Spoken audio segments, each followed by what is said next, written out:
ओम शांति। मान्यताओं का डायलिसिस। प्रत्येक मनुष्य अनेकविध मान्यताओं अनुसार जीवन जीता है। जीवन के अनेक पहलू हैं, जैसे कि आत्मा, शरीर, परमात्मा, सृष्टि, खेल, धर्म, कर्म, कर्मफल, पुरुषार्थ, प्रारब्ध, जन्म, मरण, जीवन, स्वर्ग, नरक, इहलोक, परलोक, सुख, दुख आदि आदि।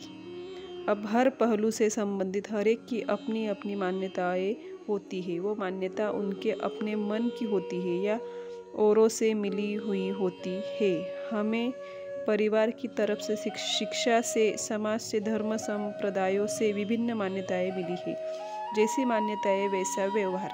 जैसी मान्यताएं होती है वैसा ही व्यवहार चलता है। उदाहरण के रूप में सुख किसमें है, हर एक के जवाब भिन्न भिन्न हो सकता है। अपनी अपनी मान्यता अनुसार कोई मानता है कि खाओ पियो मौज करो, इसी में सुख है, तो स्वाभाविक है कि वो खाएगा पिएगा और मौज करेगा।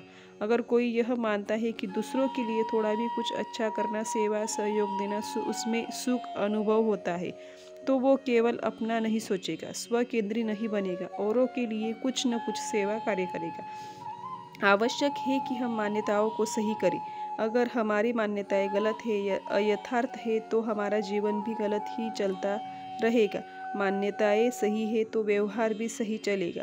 जब हमारे कर्म सही होंगे तभी हम सदा काल की सुख शांति समृद्धि प्राप्त कर सकते हैं। आवश्यक यह है कि हम अपनी मान्यताओं को सही करें। उसके लिए हमारे पास मूल सनातन सत्यों का संपूर्ण ज्ञान होना चाहिए। हमारा जीवन और यह जगत की मूल्य सत्यों के आधार पर चलता है। उनका सत्य ज्ञान जानना चाहिए, तब मान्यताओं का सत्यापन स्थापित कर सकते हैं। आवश्यकता है चैतन्य शक्ति आत्मा के बारे में अधिक ज्ञान पाने की। संसार का खेल पुरुष और प्रकृति से बना हुआ है। पुरुष अर्थात चैतन्य शक्ति आत्मा है। प्रकृति माना 5 तत्व। प्रकृति के 5 तत्वों से ही करोड़ों अरबों चीजें, साधन, मशीनें बनती है। उस क्षेत्र में विज्ञान की गहरी पेट है। आज विज्ञान और टेक्नोलॉजी का बहुत ही विकास हो चुका है और बहुत ही सूक्ष्म स्तर का ज्ञान आ चुका है, लेकिन चैतन्य शक्ति आत्मा के बारे में अधिक गहरा ज्ञान पाने की आवश्यकता है। आत्मिक ज्ञान का अर्थ ही है अधिक प्लस आत्मिक, अर्थात आत्मा के बारे में अधिक ज्ञान।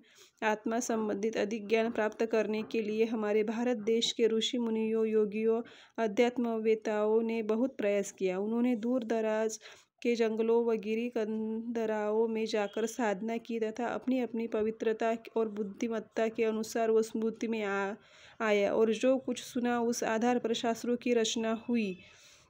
यही कारण है कि हर एक की मत एक दो से कुछ अलग रही। हर एक ने अपनी मत अनुसार अपने अपने अलग अलग धर्म, संप्रदाय, मठ, पंथ स्थापन कर दी।